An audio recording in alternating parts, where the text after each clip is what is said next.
Non cooperation movement का एक idea Mahatma Gandhi ji के मन में आया। अब एक एक करके हम लोग पॉइंट समझते हैं। सबसे पहले वाई नॉन कॉपरेशन, क्यों चुना गया नॉन कॉपरेशन को, ठीक है, उसको हम लोग डिटेल में समझेंगे। तो सबसे पहली बार एस्टैब्लिशमेंट ऑफ ब्रिटिश रूल। पहली बात ये बोला गया कि गांधी जी के द्वारा कि भाई नॉन कॉपरेशन तभी हो सकता है जब हम लोग एक तरीके से कॉपरेट ना करें, मतलब अगर इंडियंस कॉपरेट नहीं करेंगे तो ब्रिटिश को उनकी बातों को मानना ही पड़ेगा। सबसे पहली बात तो ये बात बोली गई। तो सबसे पहले क्या है, पहला पॉइंट देखो कि एस्टैब्लिशमेंट ऑफ ब्रिटिश रूल। तो महात्मा गांधी जी का ये मानना था और इन्होंने 1909 में, मतलब भारत आने से पहले ही, अपनी किताब, उनका ही किताब था हिंद स्वराज, उसमें इन्होंने बोला था, हिंद स्वराज याद रखना कि book written by Mahatma Gandhi, उनमें ये बात बोली गई थी। 1915 में आया ना भाई भारत, 1909 में ही उन्होंने किताब में बता दिया था कि जो हम लोगों पर राज कर रहा है कौन, ब्रिटिश, वो एक दिन में या फिर कुछ ही समय में उखाड़ के फेंक दिया जाएगा अगर वहां के लोग चाह लिए कि मेरे को ये सरकार नहीं चाहिए। मतलब लोग चाह रहे हैं, मतलब क्या, that British rule in India was established and survived due to the cooperation of Indians. Indian cooperate कर रहे हैं, इसी वजह से ब्रिटिश टिका हुआ है। नहीं तो अगर जिस दिन इंडियंस कॉपरेट करना छोड़ देंगे, मतलब उनकी हर एक बातों को मानना छोड़ देंगे, उस दिन क्या होगा, ब्रिटिश को यहां से जाना पड़ेगा। पहली बात तो ये बात बोली गई भाई। अब क्योंकि भाई इतना बड़ा मास मूवमेंट बनाना था तो एक माहौल तैयार करना जरूरी है ना, नहीं तो जब तक माहौल तैयार करना, अगर माहौल तैयार नहीं करेंगे तो एक तरीके से दिक्कत परेशानी हो सकता है। तो ये माहौल तैयार करने के बारे में बात किया गया, बोला गया भाई कॉपरेट नहीं करेंगे। फिर उनका ये भी बिलीव था that Indians refuse to cooperate if, क्या बोला गया, अगर इंडियंस रिफ्यूज कर देते हैं कॉपरेट करना साथ में क्या ब्रिटिश के रूल्स को, कि जो भी ब्रिटिश रूल्स ला रहे हैं, ठीक है, जो भी ब्रिटिश का रूल्स एंड रेगुलेशन है, जो ब्रिटिश रूल्स एंड रेगुलेशन है, अगर उसको मानने से वो मना कर देते हैं तो विद इन अ ईयर, एक साल के अंदर ही हमें क्या मिल जाएगा, स्वराज। हमें क्या मिलेगा, स्वराज। स्वराज का मतलब क्या होता है, सेल्फ रूल। क्या होता है, सेल्फ रूल का मतलब भाई हम लोगों का राज हम लोगों के जमीन पर होगा। समझ में आया पहला पॉइंट। इसी तरीके से एनसीईआरटी में लिखा हुआ भाई वाई कॉपरेशन नॉन कॉपरेशन, पहला है एस्टैब्लिशमेंट ऑफ ब्रिटिश रूल। दूसरा पॉइंट देखो अब क्या, गांधी जी का प्रपोजल क्या था। अब गांधी जी ने बोल तो दिया भाई, है ना, कि रॉलेक्स सत्याग्रह के बाद कि हम मास मूवमेंट करेंगे, हिंदू मुस्लिम साथ आएंगे। तो गांधी जी का प्लान आखिरकार क्या था, तो गांधी जी ने प्रपोज करा, क्या करा, एक प्रपोजल तैयार करा कि भाई किस तरीके से हम लोग नॉन कॉपरेशन मूवमेंट को चलाने वाले हैं। तो Gandhi ji suggested stage approach of the, कुछ अप्रोच। पहला इन्होंने बोला कि भाई सरेंडर कर दो गवर्नमेंट अवार्ड, कि जितना भी सरकारी आपको अवार्ड मिला हुआ है वो सब सारी चीज क्या करो, दे दो, नहीं चाहिए मुझे सरकारी, ठीक है, सरकारी कोई भी टाइटल नहीं चाहिए, कोई अवार्डेड टाइटल जो भी एक तरीके से आपको मान लो कि दिया गया है कि पुलिस में सबसे बड़ा टाइटल दिया गया, या फिर आर्मी का बहुत बड़ा टाइटल दिया गया, या कोई प्रोफेसर का टाइटल दिया गया, या लॉयर का, मतलब लॉयर के कैटेगरी में आपको बहुत बड़ा टाइटल दिया गया, तो वो टाइटल क्या करो, खत्म कर दो, मतलब वापस करना शुरू कर दो। बाइकॉट सिविल सर्विसेज की, जो भी आईएएस आईपीएस है ना, सिविल सर्विसेज उस वक्त तक स्टार्ट हो चुका था हमारे देश में। हाँ हाँ, उस वक्त तक 1919 आसपास में हमारे देश में इंडियन गवर्नमेंट भी साथ में साथ चल रही थी और लेजिस्लेटिव काउंसिल के इलेक्शन भी हो रहे थे वहां पर, मतलब सारी चीजें थी, गवर्नमेंट स्कूल्स भी थे, ठीक है। तो सर उन्होंने क्या बोला, एक तो पहले भाई गवर्नमेंट जो टाइटल्स है उनको क्या करो, वापस देना शुरू करो, बाइकआउट करो कि कोई भी आईएएस आईपीएस ऑफिसर जो इंडियन है वो हम लोग पोस्ट पर नहीं जाएंगे। तीसरा बात, जो भी आर्मी थे और जो भी पुलिस थे और जो कोर्ट्स में जितने भी लॉयर हो, लेजिस्लेटिव काउंसिल जो इलेक्शन लड़वाना चाह रहा है, ब्रिटिश जो भी जिस तरीके से पूरा पार्लियामेंट चलाना चाह रहा है, वो चीज क्या करो, बाइकआउट कर दो। लेकिन आगे चलकर भी देखेंगे कि सारी चीजें तो कांग्रेस मान जाती है, बस ये लेजिस्लेटिव काउंसिल नहीं, भाई इलेक्शन होना चाहिए, कांग्रेस बोलती है, लेकिन बाद में कांग्रेस भी मान जाती है कि नॉन कॉपरेशन मूवमेंट, ठीक है, के लिए।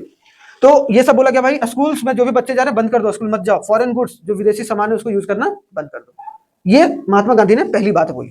दूसरी बात बोली कि भाई launch a full civil disobedience, जैसे वहां भी 6 अप्रैल को हड़ताल कर सिविल डिसओबीडियंस एक तरीके से मूवमेंट चलाया गया था छोटे लेवल पर, खास करके रॉलेट एक्ट के खिलाफ। सेम उसी तरीके से यहाँ पर भी बोला क्या कि भाई हम लोग क्या करेंगे, एक सिविल डिसओबीडियंस कैंपेन चलाएंगे if the government used repression, मतलब क्या, अगर ब्रिटिश सरकार हम लोगों पर दबाव बनाएगी तो हम लोग उस दबाव से पीछे नहीं हटेंगे और हमें जो भी कदम उठाना पड़ेगा वो हम लोग उठाएंगे। ये बात बोला, ठीक है, महात्मा गांधी जी ने। थ्रू आउट द समर, अब पूरे समर में 1920 में, ये 1919 से शुरुआत हो गया था सारी चीजें, तो 1920 आते आते गांधी जी एंड शौकत अली, मोहम्मद अली नहीं शौकत अली, मोहम्मद अली और शौकत अली दोनों मिलकर खिलाफत मूवमेंट के लीडर थे भाई, वो दोनों खिलाफत मूवमेंट को आगे ले जा रहे थे। लेकिन गांधी जी ने ये सोचा कि भाई एक जगह तो, जैसे मान लो कि चंपारण कर दिया, खेड़ा कर दिया, उसके बाद आपको अहमदाबाद कर दिया, तो छोटे छोटे से कुछ नहीं होगा। हम लोग क्या करेंगे, देश के हर एक कोने में जाएंगे, अलग अलग कोने में जाएंगे और सबसे मिलेंगे और सबको मनाएंगे कि आप लोग अपने स्तर पर अपनी कैंपेन शुरू करो, ठीक है। इसीलिए समर मतलब गर्मियों के समय में 1920 में गांधी जी और Shaukat Ali travelled extensively to mobilise support for the movement, कि भाई जो नॉन कॉपरेशन मूवमेंट हम लोग लाने वाले हैं या जो चालू करने वाले हैं उसमें आप लोगों की सहायता चाहिए। तो वो लोग देश पूरा घूमने लगे, कौन कौन? शौकत अली और महात्मा गांधी जी। ठीक है, अभी तक देखो खिलाफत मूवमेंट वाले लोग थे वो एक तरीके से आ चुके थे। इसका सही एग्जांपल क्या है कि वो दोनों साथ में घूम रहे हैं, खिलाफत और गांधी जी। जो खिलाफत मूवमेंट वाले जो लोग थे कि मुसलमान, वो एक तरीके से क्या थे, साथ में आ चुके थे, लेकिन कांग्रेस अभी भी नाराज थी। अभी आगे देखेंगे। तो दूसरा पॉइंट समझ में आया कि गांधी जी का प्रपोजल कैसे हुआ, ठीक है, क्या क्या गांधी जी ने बोला और किस तरीके से गांधी जी ने स्टार्ट करा नॉन कॉपरेशन मूवमेंट। क्लियर? आगे आते हैं next point, concern and opposition with in the Congress. Congress party क्या बोल रही थी कि गांधी जी का बात सारा बात ठीक है, लेकिन भाई ये इलेक्शन जो है, लेजिस्लेटिव काउंसिल का जो इलेक्शन है, जो स्टेट का इलेक्शन है, वो एक तरीके से क्या होना चाहिए, वो होना चाहिए। वो मत बोलो कि बाइकआउट करने के लिए, क्योंकि भाई कांग्रेस अपनी पार्टी को मजबूत कर रही थी, तो इलेक्शन लड़ करके वो सोच रही थी कि पॉलिटिकली अगर लड़के हमारी सरकार के अगर सरकार बनी और उसमें से हमारे भी बहुत सारे लोग जाएंगे तो हो सकता है कि और भी इंप्रूवमेंट देखने को मिलेगी। ठीक है, तो यहाँ पर मेनी कांग्रेस मेंबर्स, बहुत सारे मेंबर कांग्रेस के मेंबर जो थे, were concern about the proposal, जो भी प्रपोजल उन्होंने दिया था कि भाई ये चीज हम लोग बाइकआउट करेंगे, उस पर थोड़ा सा डर लग रहा था। और उनको ये भी डर था कि वायलेंस जो है वो एक तरीके से बढ़ सकता है। गांधी जी का मानना था नॉन वायलेंस, कि अगर भाई इस तरीके से बाइकआउट करेंगे तो पुलिस लोग लाठीचार्ज करेगा, बहुत सारी चीजें होंगी, तो हमारे लोग भी रिटेलिएट करेंगे, जिसकी वजह से वायलेंस की स्थिति बन सकती है। तो यहां तक तो ये क्या चाह रहे थे कि and being reluctant to boycott the council election, वो क्या बोल रहे थे, नहीं भाई कि हम काउंसिल इलेक्शन एक तरीके से बाइकआउट नहीं कर सकते, और जब होना है नवंबर 2020 में होना था कि वो वहीं पर हो, उसी समय नवंबर 1920 2000 नहीं 1920 में। ठीक है, तो 1920 में जब होना है तभी हो भाई, उसमें कोई बाधा नहीं आना चाहिए। कांग्रेस का मानना, मतलब कांग्रेस सपोर्ट नहीं कर रहा था कि नहीं ये प्रपोजल ठीक नहीं है, ये प्रपोजल को हटा दो आप। लेकिन लास्टली में जैसे तैसे करके गांधी जी ने मना ही लिया, और एक तरीके से फ्रॉम सितंबर टू दिसंबर, देख रहे हो, from September to December 1920 there was a intense debate हुआ खतरनाक तरीके से। क्या है भाई कि क्या हमें नॉन कॉपरेशन मूवमेंट को सपोर्ट करना चाहिए कि नहीं करना चाहिए। नॉन कॉपरेशन के ऊपर जो है पूरा डिबेट एंड डिस्कशन हुआ कांग्रेस का, जितने भी लीडर्स थे, जितने भी पार्टी में मेंबर्स थे, कि भाई क्या हम लोग साथ में आ सकते हैं कि नहीं आ सकते हैं, और आएंगे तो कैसे आएंगे, किस तरीके से होगा। तो डिबेट हुआ, पूरा दिसंबर तक हुआ भाई डिबेट। उसके बाद लास्टली क्या है, रिजोल्यूशन, और एक रिजोल्यूशन लाया गया, मतलब जो पूरा कागज तैयार किया गया किस तरीके से चीजें चलेंगी। और हम क्योंकि सबमिट भी करना पड़ता है ना आपको वहां सरकार पे कि भाई हम लोग ये मूवमेंट ला रहे हैं, शांतिपूर्वक मूवमेंट होगा और हम लोग अपनी चीजों को बढ़ावा देंगे, हम आपके खिलाफ जो है वो ये मूवमेंट स्टार्ट कर रहे हैं। और एडॉप्शन, और कांग्रेस मान गई। तो देखो एट द कांग्रेस सेशन, एक सेशन हुआ कांग्रेस में नागपुर में इन दिसंबर, जैसे ही सितंबर से दिसंबर के बीच में डिस्कशन चला कांग्रेस में, उसके बाद दिसंबर आते आते 1920 में कांग्रेस जो है वो मान गई, compromise was reached and non cooperation programme was officially adopted. और दिसंबर 1920 आते आते जो है नॉन कॉपरेशन कैंपेन या नॉन कॉपरेशन मूवमेंट की शुरुआत हो गई, जो कि चलता है 1922 तक। ठीक है, अभी हम लोग देखेंगे आगे चलकर कैसे कैसे चलता है। हाँ, कलकत्ता वाला सेशन में आएंगे। बस यहाँ पर अभी ये समझना है हमें कि यहाँ अडॉप्ट हो चुका है दिसंबर 1920। क्लियर? 200 साल नहीं भाई, 2 साल तक चला। ठीक है, 200 साल तक ब्रिटिशर्स ने राज करा।